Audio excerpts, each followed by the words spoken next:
Di video kali ini Bang Galbay akan membahas tentang ciri-ciri pinjol ilegal di bawah naungan OJK.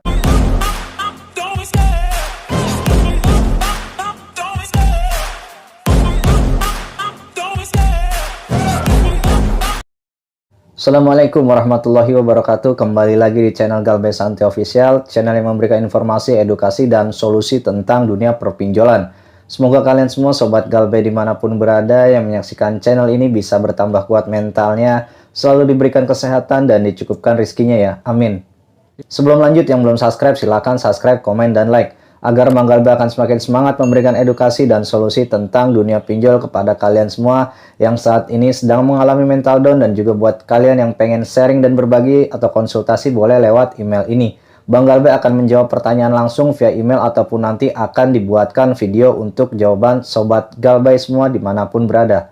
Banyak yang bertanya kenapa pinjol-pinjol ilegal tapi seperti ilegal, entah itu dari segi penagihan, intimidasi teror, dan sebagainya. Kenapa demikian? Ya memang dunia fintech di Indonesia itu khususnya sudah menjamur ya, berkembang secara pesat baik pinjol ilegal ataupun pinjol legal.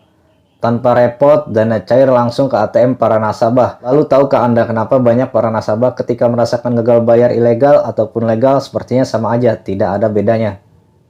Perlu diketahui yang dimaksud dengan pinjol ilegal adalah pinjol yang secara hukum di dunia fintech tidak terdaftar oleh OJK, di mana OJK ini adalah menaungi segala fintech di Indonesia khususnya. Pinjol ilegal ini tidak membayar pajak kepada negara, makanya pinjol ilegal ini sangat diburu sekali oleh aparat kepolisian. Banyak kasus-kasus teror yang membuat nasabah gagal bayar, frustasi, bahkan ada yang sampai bunuh diri.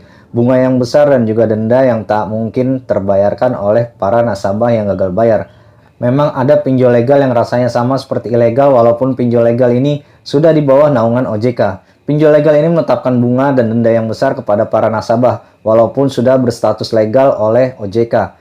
Jadi pinjol legal ini memang benar adanya ya, secara administrasi sudah terdaftar di OJK. Namun sistem yang dipakai bukan sistem dari OJK, tapi sistem ilegal yang digunakan. Dan ciri-ciri pinjol berstatus legal tapi memakai sistem ilegal adalah di mana ketika kalian meminjam, tenor itu hanya terdapat tenor 2 minggu ya dalam sebulan, yang menerapkan pembayaran 2 kali selama 1 bulan, di mana per 2 minggu kalian akan ditagih serta bunga dan denda yang besar melebihi peraturan OJK 0,4% ketika Anda mengalami gagal bayar ataupun telat bayar. Ada kan 1 bulan kalian membayar itu sebanyak 2 kali pembayaran, yaitu 2 minggu pertama dan 2 minggu yang kedua.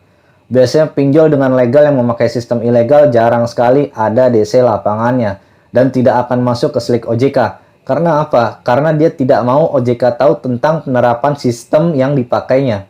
Jadi memang banyak pinjol-pinjol seperti itu ya, walaupun sudah berstatus OJK, tapi memang masih banyak yang menggunakan sistem-sistem ilegal yang digunakan. Dari pengancaman nasabah, denda yang tidak masuk akal, serta sistem yang menurut Bang Galbay sendiri itu seperti rasa-rasa ilegal. Pasti teman-teman pernah merasakan segala intimidasi. Walaupun memang OJK itu sudah menerapkan peraturan yang begini tidak boleh, ini SOP-nya dalam penagihan kepada nasabah yang gagal bayar, dan bunga pokok yang sudah ditentukan oleh OJK.